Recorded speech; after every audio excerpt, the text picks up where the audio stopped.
चलिए जानते हैं आज की देश और दुनिया की सिलेक्टेड काम की और महत्वपूर्ण 50 बड़ी खबरों को सिर्फ 10 मिनट में। पर अभी तक आपने इस वीडियो को लाइक नहीं किया तो लाइक कर दीजिए।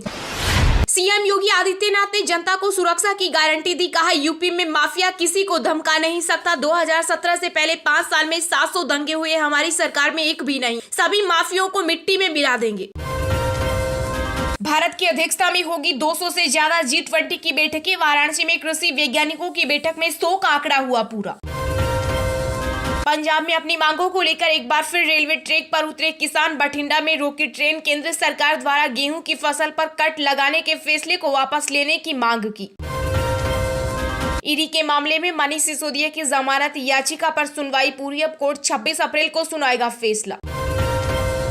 जातीय जनगणना को राहुल गांधी का मिला समर्थन। जेडीयू ने कहा इस दिशा में यह सही कदम, बीजेपी को दी नसीहत। विराट कोहली ने किया आईपीएल के नियमों का उल्लंघन। बीसीसीआई ने लगाया मैच फीस का 10% जुर्माना।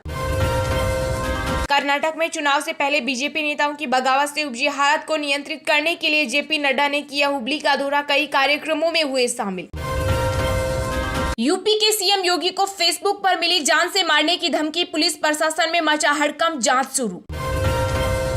29 अप्रैल रात 9 बजे शुरू होगा कौन बनेगा करोड़पति का 15वां सीजन। शो में शामिल होने के लिए 29 अप्रैल 2023 से करा सकते हैं रजिस्ट्रेशन। बिहार के सीएम नीतीश के एक के मुकाबले एक फॉर्मूले से भाजपा में बढ़ी बेचैनी। एनडीए के लिए 2014 का प्रदर्शन दोहराना नहीं होगा आसान। दिल्ली की पटियाला हाउस कोर्ट ने लॉरेंस बिश्नोई को 7 दिन की एनआईए रिमांड पर भेजा। भारत में 5G इंटरनेट के विस्तार ने दुनिया को चौंकाया। 200 से भी कम दिनों में 600 जिलों तक पहुंचा नेटवर्क। जांच एजेंसियों की निशानी पर माफिया डॉन मुख्तार अंसारी। आयकर विभाग ने 127 करोड़ की बेनामी संपत्ति का लगाया पता। जल्द जेल में होगी पूछताछ। दिल्ली के उपराज्यपाल विनय सक्सेना ने सीएम अरविंद केजरीवाल को लिखा लेटर। कहा जनता को गुमराह करना बंद करे, जो कहा है उसका सबूत दे। अगले 15 दिन में दिल्ली और महाराष्ट्र में होंगे 2 राजनीतिक विस्फोट। एनसीपी अध्यक्ष शरद पवार की बेटी सुप्रिया सुले ने किया बड़ा दावा। यूपी में हुए 183 एनकाउंटर पर सुप्रीम कोर्ट करेगा सुनवाई। पूर्व जज की निगरानी में कमेटी बनाने की मांग। बिहार पटना रेलवे स्टेशन के बाद भागलपुर में अश्लील कांड। इलेक्ट्रॉनिक बोर्ड पर चला कॉल गर्ल के लिए संपर्क करने का विज्ञापन।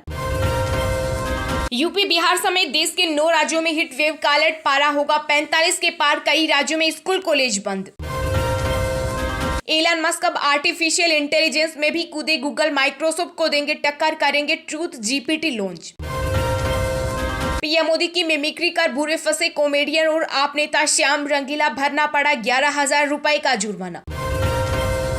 बिहार में खनन माफियाओं के हौसले बुलंद। मजिस्ट्रेट को पीटा। बीते दिनों महिला इंस्पेक्टर को जिंदा जलाने की हुई थी कोशिश। बंगाल में कोविड पॉजिटिविटी रेट 10% के पार। मास्क सैनिटाइजर का इस्तेमाल होगा जरूरी। शेयर बाजार में लगातार दूसरे दिन गिरावट। सेंसेक्स अंक 183 टूटकर 59,727 अंक पर बंद हुआ। निफ्टी गिरकर 17,660 पर बंद। मथुरा शाही ईदगाह और कृष्ण जन्मभूमि विवाद पर कोर्ट ने फैसला सुरक्षित रखा। इस मामले में कोर्ट 24 अप्रैल को सुनाएगा फैसला। पहले तेल के दम पर अब रूबल के बल पर राज करेगा भारतीय रुपया। चीनी युआन की भी तोड़ेगा कमर। समलैंगिक विवाह का कांग्रेस नेता कपिल सिब्बल ने किया विरोध। सुप्रीम कोर्ट से पूछा शादी टूटी तो क्या हुआ। कर्नाटक में विधानसभा चुनाव के लिए बीजेपी ने उम्मीदवारों की तीसरी लिस्ट की जारी। पूर्व सीएम जगदीश शेट्टार की सीट में महेश तेंगियाई को बनाया उम्मीदवार। अति के पुश्तैनी इलाके में सन्नाटा। खंडहर हो चुकी हवेली। भूख से बेहाल पालतू कुत्ते। हर 500 मीटर पर बुलडोजर से गिरे घर। किसी का भाई किसी की जान की एडवांस बुकिंग हुई शुरू। सलमान ने फोटो शेयर कर ऐलान किया, बोले चिल मत करो, काम करो। गुजरात में आम आदमी पार्टी के प्रदर्शन से बौखला गई है भाजपा। दिल्ली के सीएम अरविंद केजरीवाल ने केंद्र सरकार पर बोला हमला। बीजेपी में जाने की अटकलों पर अजीत पवार ने तोड़ी चुप्पी। बोले पार्टी के हर फैसले के साथ एनसीपी में हूं और एनसीपी में ही रहूंगा। दिल्ली नगर निगम में मेयर के लिए फिर होगी जंग। आम आदमी पार्टी के बाद अब भाजपा ने शिखा राय को मेयर और सोनी पांडे को बनाया डिप्टी मेयर प्रत्याशी।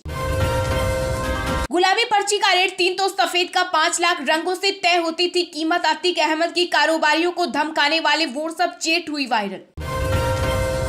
अजीत पवार के बीजेपी के साथ जाने की बातें मनगढ़ंत, एनसीपी में टूट की खबर पर शरद पवार की दो टूक। भ्रष्टाचार समाज के लिए गंभीर खतरा, सुप्रीम कोर्ट ने कहा इससे निपटने के लिए सख्ती का रखना होगा ध्यान।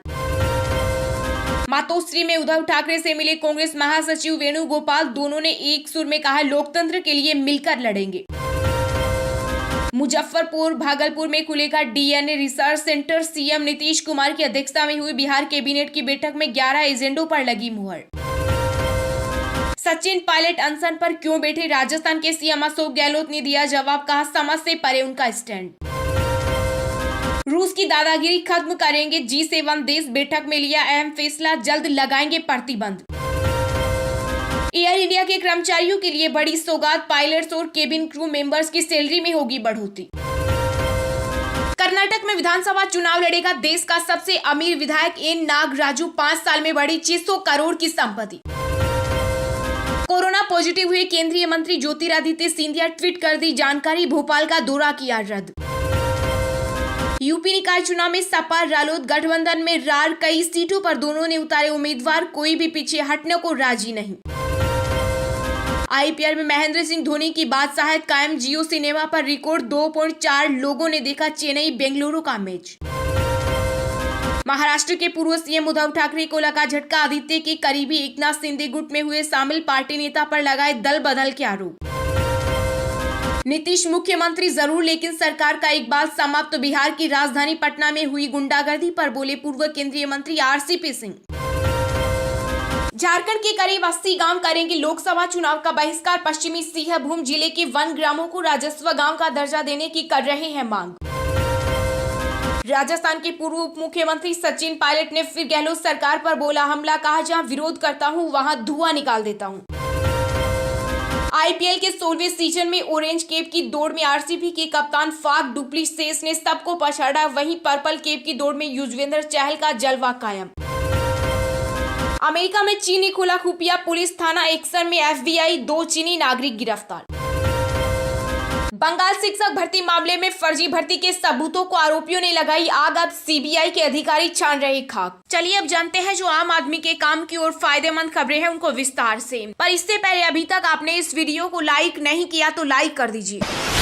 यूपी में कानून का राज, अब कोई माफिया किसी को धमका नहीं सकता। आतिक अशरफ हत्याकांड के बाद पहली बार बोले सीएम योगी आदित्यनाथ। जी हां, उत्तर प्रदेश के मुख्यमंत्री योगी आदित्यनाथ का आतिक और अशरफ की हत्या के बाद पहला बयान सामने आया है। एक कार्यक्रम के दौरान उन्होंने कहा कि यूपी में अब कानून का राज है, कोई माफिया किसी को डरा नहीं सकता। साथ ही उन्होंने इस बात पर भी जोर दिया कि यूपी में अब दंगे नहीं होते। लखनऊ में आयोजित एक कार्यक्रम में केंद्रीय मंत्री पीयूष गोयल और मुख्यमंत्री योगी आदित्यनाथ ने टेक्सटाइल पार्क में समझौता ज्ञापन पर हस्ताक्षर कार्यक्रम में हिस्सा लिया। इस दौरान मुख्यमंत्री योगी आदित्यनाथ ने कहा कि 2017 से पहले प्रदेश में कानून व्यवस्था खराब थी और प्रदेश दंगों के रूप में कुख्यात था, लेकिन अब हालात बदल गए हैं। सीएम योगी ने आगे कहा कि बहुत से जनपद ऐसे थे जिसके नाम से लोग डरते थे, आज लोगों को जनपद के नाम से डरने की जरूरत नहीं है। जो पहले प्रदेश की पहचान के लिए संकट थे, आज प्रदेश उनके लिए संकट बनता जा रहा है। सीएम योगी ने कहा अब कोई पेशेवर अपराधी और माफिया किसी उद्यमियों को डरा धमका नहीं सकता। उत्तर प्रदेश आज आपको बेहतरीन कानून व्यवस्था की गारंटी देता है। वहीं केंद्रीय मंत्री पीयूष गोयल ने कहा कि पीएम मोदी और सीएम योगी की जोड़ी ने उत्तर प्रदेश के लिए कल्पना से बढ़कर कार्य किया है। आज यूपी का चित्र और चरित्र दोनों बदल गए हैं। विकास कार्यों में भेदभाव क्या होता है उत्तर प्रदेश की जनता ठीक से जानती है। केंद्रीय मंत्री ने कहा आज अब डबल इंजन की सरकार कार्य कर रही है तो 6 वर्षों में यूपी की बदलती हुई तस्वीर हम सबके सामने है।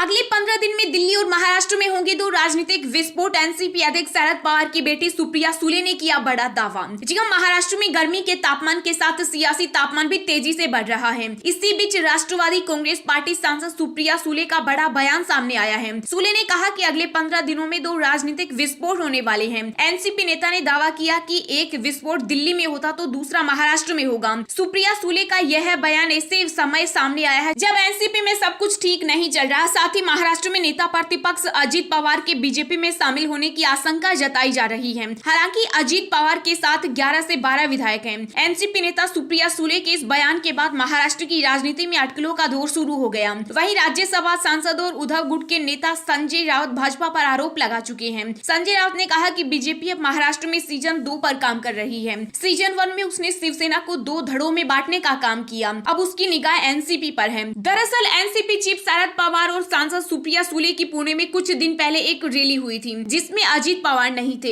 इसके बाद अजीत के भाजपा में शामिल होने की अटकलें तेज हो गई थी। हालांकि उन्होंने साफ कर दिया था कि वह रैली में शामिल क्यों नहीं हुए थे। वहीं एनसीपी प्रमुख शरद पवार ने हाल ही में कांग्रेस के अडानी मामले में जेपीसी की मांग को खारिज कर दिया था। इसके बाद अजीत पवार ने पीएम मोदी की तारीफ की थी। अजीत ने कहा था कि मुझे ईवीएम पर पूरा भरोसा है, कोई व्यक्ति ईवीएम से छेड़छाड़ नहीं कर सकता।